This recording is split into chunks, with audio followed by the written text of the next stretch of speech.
사회복지사로 일하는 50대 김경숙 씨는 오늘 후배와 함께 독거노인들의 집에 방문하러 이동했습니다. 김 씨는 독거노인의 집에 방문할 때마다 조금 무서웠습니다. 다리를 다쳐 거동이 불편해 하루 종일 집안에만 갇혀 사시는 분, 약이 없으면 안 되고 매번 밥에 물을 말아 드시는 분들까지 힘들게 사시는 분들을 볼 때마다 혹시나 자신도 나중에 이런 상황을 겪게 되진 않을지 지레 걱정했습니다. 김 씨는 그렇게 후배와 이날도 집을 돌다가 82세 강치아 할아버지의 집에 방문했습니다. 김 씨가 돌아다니는 집 중에서 가장 좋아하는 집이 바로 강 씨 할아버지의 집이었습니다. 다른 곳에서 김 씨는 매번 독거노인 분들의 하소연을 들어줘야 했지만 강 씨 할아버지는 그렇게 우는 소리를 하지 않고 오히려 강 씨에게 힘이 되는 말도 많이 해주는 할아버지였습니다. 그렇게 김 씨와 후배는 강 씨 할아버지의 집에 노크하고 들어갔습니다. 원래 강 씨 할아버지는 항상 이 시간만 되면 나와서 김 씨를 반겼지만 이날은 할아버지의 인기척이 없었습니다. 김 씨는 안 좋은 예감을 느끼기 시작했습니다. 그도 그럴 것이 김 씨는 이미 고독사를 한 독거노인분들을 제일 먼저 발견한 적이 많았기 때문이었습니다. 김 씨는 제발 아니기를 바라며 후배와 함께 할아버지의 집 안으로 들어갔습니다. 마루는 아주 고요했습니다. 김 씨는 할아버지의 이름을 부르며 떨리는 마음으로 방문을 열었습니다. 할아버지는 조용히 앉아서 명상을 하고 있었습니다. 김 씨는 안도의 한숨을 내쉬었습니다. 할아버지, 저 들어오는 소리 못 들었어요? 언제 들어왔어? 중간에 깜빡 잠이 든 것 같네. 김 씨는 후배를 데려왔다며 강 씨 할아버지에게 인사를 시켜줬습니다. 반가워요. 강 씨 할아버지는 간만에 집에 사람들이 찾아와 내심 기분이 좋았습니다. 강 씨 할아버지는 익숙한 듯 손님인 김 씨와 후배에게 생강차를 한 잔 타줬습니다. 김 씨와 후배는 할아버지 방에 잠깐 앉아서 몇 가지 물어보고 편하게 차를 한 잔 마셨습니다. 할아버지, 저도 이제 나이가 60이 돼가는데 이제 슬슬 걱정이 돼요. 김 씨는 그간 가까워졌던 강 씨 할아버지에게 고민을 털어놓았습니다. 60? 아직 청년이네. 청년이라뇨. 이제 손주 태어나면 저도 할머니 소리 들을 텐데요. 60이면 못할 게 없어. 그래서 청년이지. 뭐가 고민인데? 그냥 경제적으로 돈을 많이 모아놓지도 못했고 앞으로 은퇴도 할 텐데 그 이후로 뭘 해야 할지 모르겠어요. 비참하게 살기는 싫은데 경제적인 부분만 잘 신경 쓰면 될까요? 인생살이 답이 없지. 각자가 다 자기만의 가치관대로 살면 그뿐이야. 사실 가난도 물론 삶을 비참하게 만들긴 하지. 그래서 돈은 내가 굶어 죽지 않을 정도로는 잘 지키는 게 좋아. 근데 살아보니 가난보다도 나 자신을 더 비참하게 하는 것들이 있더라. 정말요? 그게 뭐예요? 응? 지금은 한 4가지 정도가 생각나네.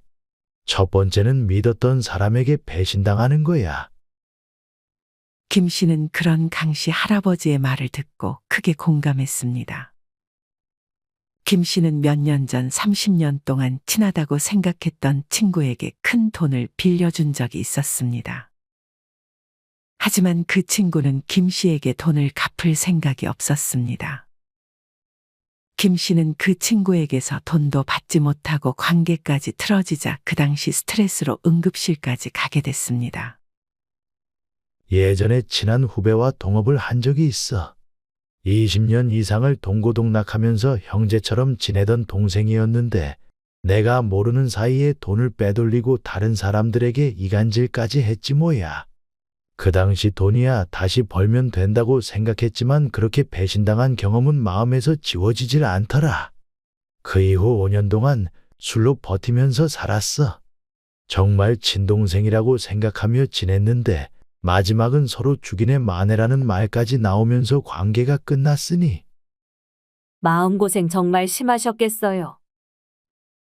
김 씨는 자기도 직접 겪어본 일이었기에 강 씨 할아버지가 얼마나 힘들었을지 잘 알았습니다.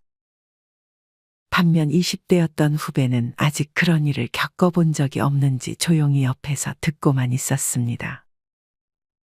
믿었던 사람이 내 등에 칼을 꽂는데 그게 내가 친동생처럼 아끼는 사람일 줄은 정말 몰랐지. 그때 느낀 건 배신은 원래 제일 가까운 사람이 하는 것이라는 거야. 믿는 도끼에 발등 찍힌다는 말이 괜히 나온 말은 아니었던 거지. 배신을 당했다는 사실을 알았을 때는 정말 심장이 내동댕이 쳐진 느낌이었어. 강 씨 할아버지가 나이 들어 가난보다 나를 비참하게 하는 첫 번째로 말한 것은 바로 가까운 사람의 배신이었습니다. 여러분은 가까운 사람들에게 배신을 당해본 경험이 있으신가요? 아마 한 번쯤은 다들 이런 경험이 있으셨을 것입니다. 만약 이런 경험이 없다면 아주 운이 좋은 사람이지 않을까 생각합니다. 예전에 삼성의 고 이건희 회장님은 개를 좋아한다고 밝힌 적이 있었습니다. 기자가 왜냐고 물으니 개는 절대 배신을 하지 않는 것이 이유라고 했습니다. 인생에서 배신을 당하는 경험만큼 비참한 경험은 많지 않을 것 같습니다.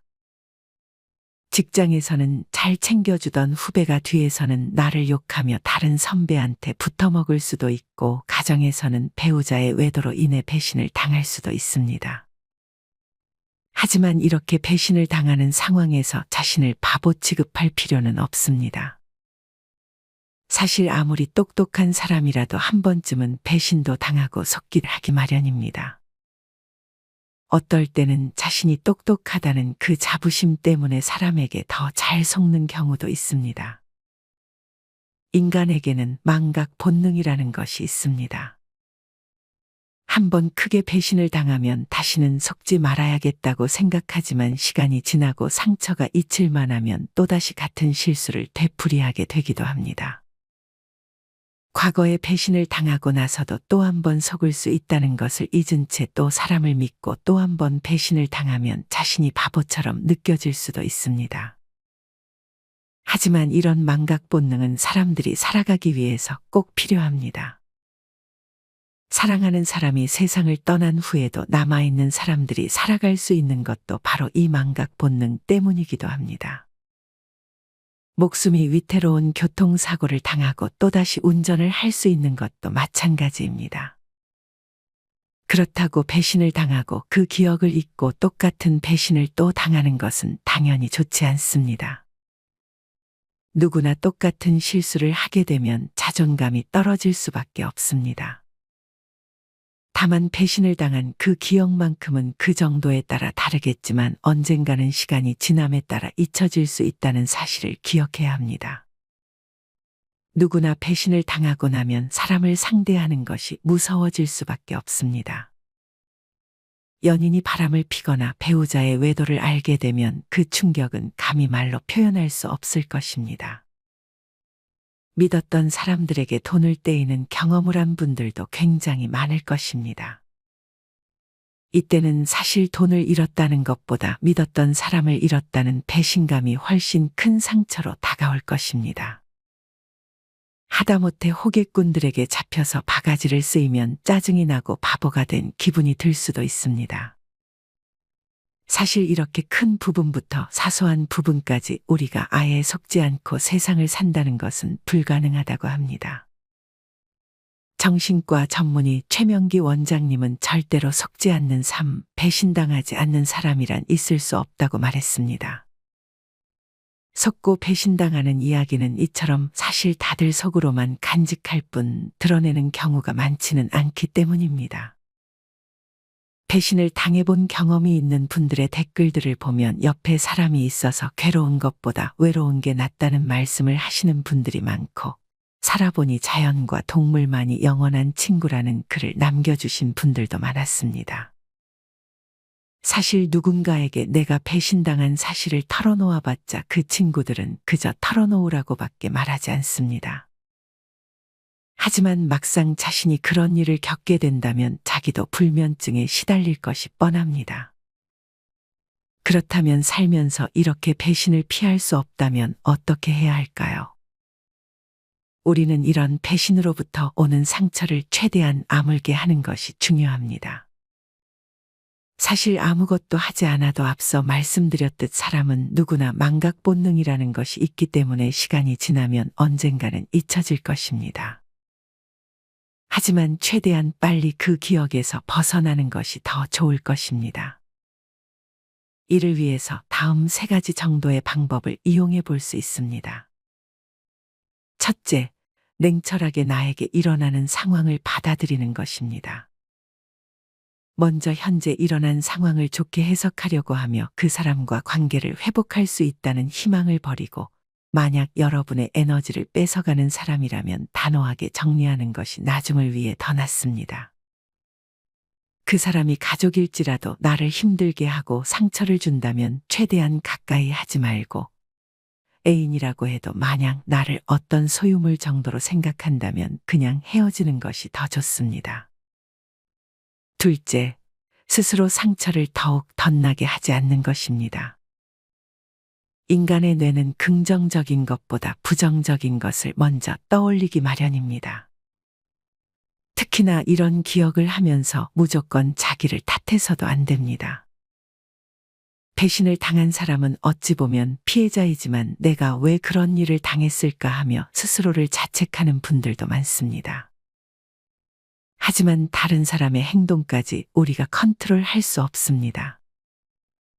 배신을 한 사람이 잘못이지 여러분은 잘못이 없다는 사실을 꼭 잊지 않으셨으면 좋겠습니다.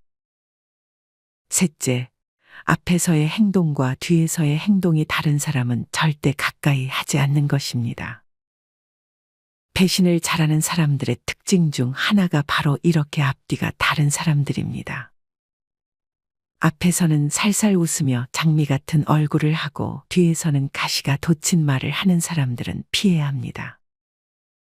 나이 들면 시간이 정말 소중해집니다. 내 스스로의 인생을 즐기기에도 인생은 길지 않습니다. 배신당하는 경험은 정말 2번 다시는 겪고 싶지 않은 것 같아요.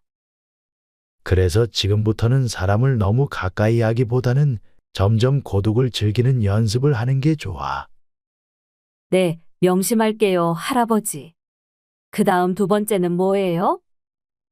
그 다음은 방금 한 말과도 연결되는 거야. 2번째는 혼자만의 시간을 갖는 연습을 하지 못한 게 후회돼. 혼자 시간을 잘 보내지 못하면 그게 또 나를 비참하고 우울하게 만들더라고. 저도 혼자 있으면 요새 외로움이 밀려오더라고요. 혼자가 좋고 혼자서도 재밌다는 사람들 보면 신기하면서도 닮고 싶은 부분도 있어요. 혼자 사는 게 사실 이상한 게 아니야. 물론 사람마다 다르겠지만 나는 지금까지 살아보니 사람보다는 불어오는 바람 한 자락, 흐르는 물소리, 나무 위 새소리를 듣다 보면 외로울 틈이 없어. 오히려 어쩔 때는 사람처럼 귀찮은 존재가 없지. 누군가 옆에 오래 있으면 그게 불편하기도 하고, 청소는 청소기가 해주고 세탁은 세탁기가 해주고, 요새 요리는 밀키트를 끓이기만 하면 식당에서 파는 맛이 나잖아. 사실 나이 들어 필요한 건 친구도 아내도 자식도 아니야. 내가 할 수 있는 취미, 그리고 적당한 운동과 마냥 몸이 건강하다면 어려운 사람들을 돕는 봉사, 이런 게 필요한 거지. 여기다가 좋은 음악, 좋은 영화에 멋진 스포츠를 보며 맛있는 음식을 먹는 것이 행복한 인생인 거야. 이것도 혼자 잘 지낼 줄 아는 연습을 하는 사람만 가능한 거고, 좀 더 일찍 이런 연습을 했다면 더 좋았을 것 같아. 아직 저는 혼자 그렇게 하는 게 좀 익숙하지 않은 것 같아요. 젊어서 자기 수양 없이 사람들 만나서 시간 보내고 술 마시고 담배 피는 게 유일한 낙으로 산 사람들이 나이 먹고 고립에 대한 면역이 없어서 나중에 크게 외로움을 느낄 수 있어. 그래서 지금부터라도 혼자 시간을 보내는 법, 혼자 즐기는 법, 혼자 여행 다니고 맛집 다니고 혼자 공부하고 이런 것들을 겪어봐야 돼. 그래야 고립에 대한 면역이 생기고 그때부터는 사람이 없어도 무서울 게 없어지지. 타인에게 휘둘릴 일도 없으니까. 인생은 혼자라서 외로운 게 아니라 무언가에 몰두할 게 없을 때 느끼는 감정이 외로움인 것일 수도 있어. 강씨 할아버지가 나이 들어 가난보다 나를 비참하게 하는 두 번째로 말한 것은 혼자만의 시간을 즐기지 못하는 것이었습니다. 여러분은 혼자만의 시간을 잘 보내는 편이신가요? 특히나 마음이 복잡하거나 짐이 많다고 느껴질 때 이 균형을 잡기 위해서는 혼자 시간을 보내는 것이 중요하다고 합니다. 어느 한 연구조사에 따르면 혼자만의 시간을 보낼 때 뇌, 생각 그리고 감정에 중요한 변화가 생긴다고 합니다. 혼자만의 시간을 보내는 것을 어려워할 필요는 없습니다. 그저 바른 자세로 앉아서 눈을 감고 명상을 하는 것만으로도 좋습니다. 또한 이렇게 혼자 있는 시간을 가지는 것이 뇌에 이로울 수 있다는 연구 결과가 있습니다. 혼자 조용히 침묵하는 시간으로 뇌내 회색 물질이 증가하고 정보 처리의 개선을 유발하며 인지 과정에 좋은 영향을 미치는 것입니다. 적어도 하루에 10분 정도 혼자만의 시간을 보내는 것을 추천드립니다. 꼭 집에서 명상을 할 필요는 없습니다. 혼자 나가서 산책을 하는 것도 좋습니다. 그냥 나가는 것도 좋지만 책을 하나 들고 벤치에 앉아서 읽고 이어폰을 귀에 꽂고 내가 좋아하는 노래를 들으며 혼자만의 시간을 가질 수도 있습니다. 생각이 많아질 때는 버리는 연습도 해야 합니다. 혼자 시간을 보내는 것이 좋은 이유는 이렇게 버리는 연습을 할 수 있기 때문이기도 합니다. 할아버지는 그럼 이제 별로 외로운 마음은 없어요? 난 이제 외로운 마음이 들지는 않아. 인간은 원래 혼자 태어나 혼자 가는 존재인지라 이제는 혼자가 마음 편하고 좋아. 혼자 잘 놀고 시간이 많아도 이제는 전혀 심심하거나 하지 않아. 하지만 몇 년 전까지만 해도 그런 시간들이 참 지옥처럼 느껴졌어. 저도 얼른 외로움이 뭔지 모르고 살고 싶네요. 할아버지는 다른 분들과는 달리 혼자 요리도 잘 해 드시는 것 같네요. 강씨 할아버지는 이날도 혼자 그 어렵다는 잡채를 해서 식사를 한 듯 보였습니다. 예전에는 무조건 아내가 해주는 밥을 먹었는데 아내가 떠나고 밥 먹는 게 참 힘들더라. 남자들도 이제는 부인이 있어도 음식할 줄 알아야 돼. 요리를 젊을 때 배우지 않으면 더 늙었을 때 분명 후회하게 되니까. 이 말을 저희 남편한테도 해주셨으면 좋겠네요. 지금 보시는 건 유튜브예요? 요즘 느지막하게 괜찮은 나만의 친구가 생겼는데 그게 바로 유튜브야. 유튜브만 있으면 시간이 정말 잘 간다니까. 외로울 틈이 없어. 김 씨는 강씨 할아버지에게 그래도 자주 보면 눈 나빠지니까 너무 가까이서 보지는 말라고 걱정했습니다. 두 번째가 혼자서도 시간을 잘 보내는 연습, 그 다음 세 번째는 뭐예요? 강씨 할아버지는 잡채를 맛보라며 잡채를 내어주고 그 다음 세 번째에 대해 말해주기 시작했습니다. 세 번째는 바로 하고 싶은 걸 할 시기를 놓쳐버리고 그간 미뤄둔 것들이 너무 많았다는 사실을 깨달았을 때야. 간이 딱 맞는 잡채를 한 입 먹으며 김 씨는 할아버지의 말에 귀를 기울였습니다. 내가 예전에 공원에서 어떤 90대 노인과 대화를 나눈 적이 있거든. 그 노인한테 가장 후회되는 일이 뭐냐고 물으니 자기가 70세 때 20년 더 살 줄을 모르고 아무것도 배우지 않은 것이라고 답하더라. 나도 다시 20년 전으로 돌아간다면 두려워도 내가 하고 싶은 거 마음껏 도전해 볼 것 같아. 까짓거 실패 좀 하면 어때? 진짜 실패자는 아무것도 시도하지 않는 사람이라는 말이 있잖아. 강씨 할아버지의 말을 들은 김 씨와 후배는 생각이 많아 보였습니다. 소중한 게 있으면 뒤로 미루면 안 돼. 카르페 디엠이라는 말 들어봤지? 지금 살고 있는 현재 이 순간에 충실하라는 뜻이야. 지금 오늘 당장 내가 하고 싶은 것을 마음껏 도전해보는 거지. 꼭 거창할 필요는 없어. 오히려 처음에는 쉬운 것부터 해보는 것도 좋지. 강씨 할아버지가 나이 들어 가난보다 나를 비참하게 하는 세 번째로 말한 것은 바로 미루고 미루다 때를 놓쳤다는 생각이 들었을 때였습니다. 정말 하고 싶은 것을 미루고 미루다 영영 그것을 하지 못하는 상태가 됐을 때 어떤 기분이 들 것 같으신가요? 그때 했어야 했는데, 용기를 좀 내볼 걸 하고 후회와 미련이 한가득으로 남을 것입니다. 나이가 들수록 시간이 빨리 간다고 느껴진다는 말을 들어보셨을 것입니다. 미국의 어느 한 신경학자는 19에서 24세의 학생들과 60에서 80세 중장년들을 대상으로 3분이라는 시간을 속으로 재라고 한 후 3분이 다 지난 것 같을 때 버튼을 누르라고 지시했습니다. 이 결과 학생들은 평균 3분 3초 후에 눌렀고 중장년들은 평균 3분 40초가 지나서야 버튼을 눌렀다고 합니다. 프랑스의 철학자 폴은 방금 실험 결과를 보고 10세 아이에게 1년은 인생의 10분의 1이지만 80세 노인의 1년은 인생의 80분의 1로 느끼기 때문에 나이가 들수록 시간이 더 빨리 흐른다고 느낀다라고 말했습니다. 나이 들수록 시간이 빠르게 흘러간다고 느껴지는 원인 중 하나가 바로 도파민입니다. 도파민은 행복 호르몬이라고 불리는데 쾌락이나 행복을 느낄 때 분비되는 호르몬입니다. 도파민은 20살 때 가장 많이 나와서 이후 10년이 지날 때마다 조금씩 감소한다고 합니다.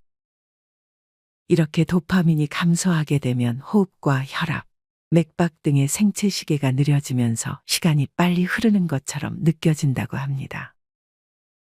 도파민, 즉 행복과 쾌락은 새로운 경험과 도전과 연관되어 있는데 나이 들수록 똑같은 일상이 반복되고 도전과는 거리가 멀어져 점점 도파민 분비가 적어지게 되어 체감 시간이 빨라지는 것입니다. 만약 빠르게 흘러가는 시간이 아깝게 느껴진다면 새로운 도전이 여러분의 시간을 더디게 가게 만들어줄 수 있을 것입니다. 이 밖에도 습관 하나가 인생의 시간을 낭비하게 만들 수 있습니다. 다음은 미국의 작가이자 저널리스트 크리스틴 윙이 라이프해커라는 정보 사이트에서 소개한 내용입니다. 나이 들어 후회하는 시간을 낭비하는 습관 첫 번째, 유익하지 않은 관계를 이어가려 혼자만 애쓴다. 댓글을 보면 이런 관계를 잘 끊지 못하고 많은 돈과 시간을 낭비한 분들이 많은 것 같습니다. 작가는 그 사람과 관계를 잘 이어가고 싶은 이유가 좋은 이유가 아니라면 불행을 더 길어지게 하고 나에게 가장 중요한 문제에 집중하지 못하게 만들 뿐이라고 말했습니다. 나이 들어 후회하는 시간을 낭비하는 습관 두 번째는 잘못했던 일에 지나치게 집착하는 습관입니다. 사람은 누구나 실수를 합니다. 하지만 반복적으로 지나간 실수들에 집착하게 되면 그 자체로 시간 낭비가 되고 자존감도 떨어질 수밖에 없습니다. 또한 작가의 말에 의하면 집착은 실수를 반복하기 쉽게 만들기도 한다고 합니다. 물론 실수를 통해 배움을 얻어야 합니다. 하지만 만약 배움을 얻었으면 이제 지나간 과거의 실수와 실패는 놓아주는 것이 좋습니다. 만약 과거의 나의 실수 때문에 괴롭다면 다음과 같은 말을 되뇌어 보세요. 모든 사람이 실수를 하며 그 결과는 내가 의도한 것이 아니었다. 이런 말은 큰 소리로 말하는 것이 도움이 많이 된다고 합니다. 나이 들어 후회하는 시간을 낭비하는 습관 세 번째는 제 일이 아닌 것을 걱정하는 습관입니다. 우리 주변을 둘러보면 자기 일도 아닌데 다른 사람들에 대해 지나치게 걱정하며 시간을 낭비하는 분들이 있습니다. 물론 내 가족이나 소중한 사람이라면 시간을 쓸 수 있습니다. 하지만 문제는 별로 중요하지도 않은 어찌 보면 사소한 문제들까지 다른 사람들의 문제에 대해 신경 쓰고 심지어는 해결해 주느라 많은 시간을 보내는 것입니다. 나는 이렇게 상대를 위해 고민해 주는데 상대는 이미 그 문제를 해결해서 마음 편한 상태가 되어 있는 경우도 있습니다. 예를 들어 부모님의 병원비를 구하지 못한 상대를 물심양면 도와주기 위해 이곳저곳 정보를 알아보고 해결책을 말해 주려는데 상대는 이미 병원비를 어딘가에서 구해놓은 경우가 이에 해당할 것입니다. 상대는 그렇게 해결한 것들을 나에게 알려주지 않아서 나만 상대를 위해 애꿎은 시간만 날린 꼴이 되는 것입니다. 여러분은 노년의 소중한 시간들을 잘 활용하고 계신가요? 아무 의미 없이 아무것도 하지 않으며 멍만 때리고 있진 않으신가요? 물론 이렇게 쉬는 시간도 가끔 필요하지만 얼마안가 이런 생활들은 질려버리고 말 것입니다. 기회가 왔을 때 꼭 여행을 가고 운동도 열심히 해. 인생에서 후회는 없을 수 있지만 눈 감기 전에 그래도 덜 후회할 수 있으면 좋잖아. 그리고 부모님한테 잘하는 것도 미루지 말고 하는 게 좋아. 물론 부모님 돌아가시면 못한 것만 생각나지만 그래도 나는 아버지 돌아가시기 전에 마지막으로 뵌 것 때문에 후회가 덜 들었어. 강씨 할아버지는 아버지가 돌아가실 적에 10만 원짜리 기능성 패딩과 10,000원짜리 전복죽, 3,000원짜리 식혜를 사들고 갔다며 내복 차림에 아버지께 패딩을 입혀드렸다고 했습니다. 그때 강씨의 아버지는 어디가 아픈지 그동안 무슨 일이 있었는지 강씨에게 말씀하셨다고 했습니다. 강씨는 그렇게 아버지와 웃고 떠들었던 그날을 기억했습니다. 강씨의 아버지는 강씨가 돌아가기 전에 3만 원 현금을 쥐어주며 밥을 사 먹으라고 했는데 강씨 할아버지는 아직도 아버지가 주신 돈 3만 원을 쓰지 못하고 있다고 했습니다. 김씨는 그런 강씨 할아버지의 손을 꼭 잡아주었습니다. 이제 마지막인가? 갈 시간 되지 않았어? 이 말만 마지막으로 듣고 갈게요, 할아버지. 그래. 그럼 마지막 네 번째에 대해서 말해줄게. 네 번째는 건강하지 못해 자식들에게 부탁하게 되는 것, 그럴 때마다 자식들에게 안 좋은 소리를 듣는 것이 비참하지. 김씨는 아직은 그래도 자식에게 병원에 데려다 달라고 부탁하거나 하지는 않았습니다. 하지만 자식들은 성인이 되고 나서 김씨가 핸드폰을 다룰 줄 몰라 조금만 물어봐도 귀찮아했습니다. 김씨는 할아버지의 말을 듣고 나중에 몸이 안 좋을 때 자식들에게 부탁하면 자식들의 반응을 보고 상처를 입을 것 같다는 생각을 하기도 했습니다. 사지가 멀쩡하다는 건 엄청난 행복이자 희망과 가능성이 있다는 말이야. 유튜브 댓글을 볼 때 이런 글들 본 적 있을 거야. 병들어 아파서 주변 사람들에게 어려움을 주는 것보다 편안하고 행복하게 생을 마무리하도록 안락사를 시급히 도입하는 것이 좋다는 등 안락사에 찬성하는 사람들이 많이 있어. 물론 평안하게 생을 마감하고 싶다는 희망도 담겨 있지만 그 외에 내가 아파서 주변 사람들을 괜히 힘들게 하거나 고생시키고 싶지 않은 마음도 들어있는 거지. 건강하지 못해서 특히나 자식들에게 짐이 되는 것만큼 비참한 게 없어. 강씨 할아버지가 나이 들어 가난보다 나를 비참하게 하는 네 번째로 말한 것은 몸이 아파 자식들에게 짐이 되는 상황이었습니다.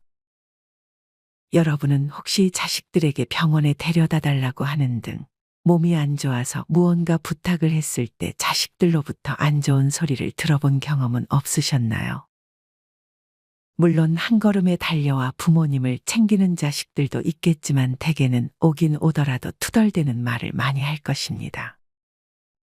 몸도 아픈데 자식들한테 그런 말까지 들으면 나 자신이 참으로 비참하게 느껴질 것입니다. 많은 분들이 노년의 건강을 1순위로 뽑는 이유는 당연히 몸이 안 아파야 삶의 행복도가 증가하는 것도 있지만 자식들한테 짐이 되는 것을 피하기 위해서 건강 관리에 신경을 쓰는 분들도 많습니다. 내리사랑이라는 말이 있습니다.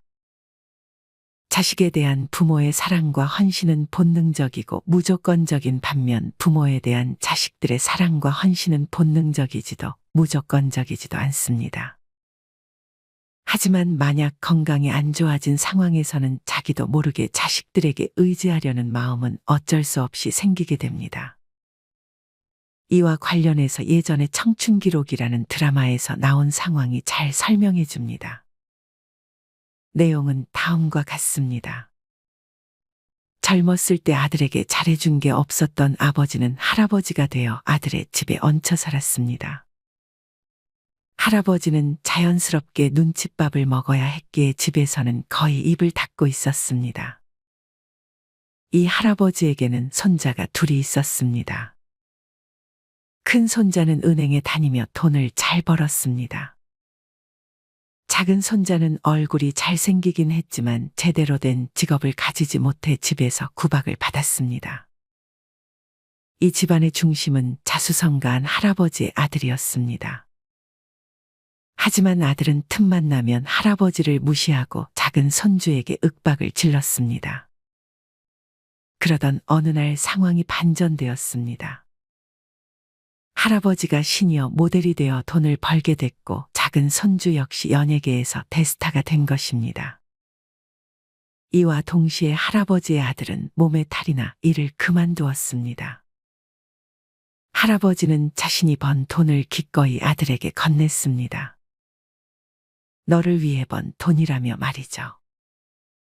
이후에 작은 손주도 아들을 도와줬지만 할아버지의 아들은 자꾸만 작은 손주에게 의존하고 싶지 않으면서도 자꾸 의지하게 되는 마음 때문에 갈등이 생기는 이야기였습니다. 많은 부모님들이 자식들만 잘 살면 바라는 게 없다며 절대 자식에게 바라지도 기대지도 않을 것이라 다짐합니다. 하지만 우리 부모님들은 나이가 들어 무슨 일만 생기면 자식들의 얼굴이 먼저 떠오르기 마련입니다. 전화를 걸까 말까 통화 버튼에 손을 갖다 댔다가 말았다를 반복합니다. 학력이나 출세, 재산과 관련 없이 돈이 많든 적든지 간에 나이 든 부모님은 자식에게 의지하고 싶은 마음이 생기는 것은 당연하다고 합니다. 이 중 건강을 잘 챙기지 못한 경우에는 자식들에게 의존하고자 하는 마음이 강하게 든다고 합니다. 그 어떤 부모님도 건강하지 못해 자식에게 의존하고 싶은 부모님은 없을 것입니다. 그렇기 때문에 우리는 건강에 대한 중요성을 다시 한번 상기시키고 열심히 건강 관리를 해야 합니다. 벌써 시간이 이렇게 됐네. 이제 퇴근 시간 아니야? 하지만 김 씨는 할아버지의 이야기를 더 듣고 싶었습니다. 다행히 후배도 같은 마음이었습니다. 그냥 가긴 좀 아쉬운데 하나만 더 말해줄 수 있어요?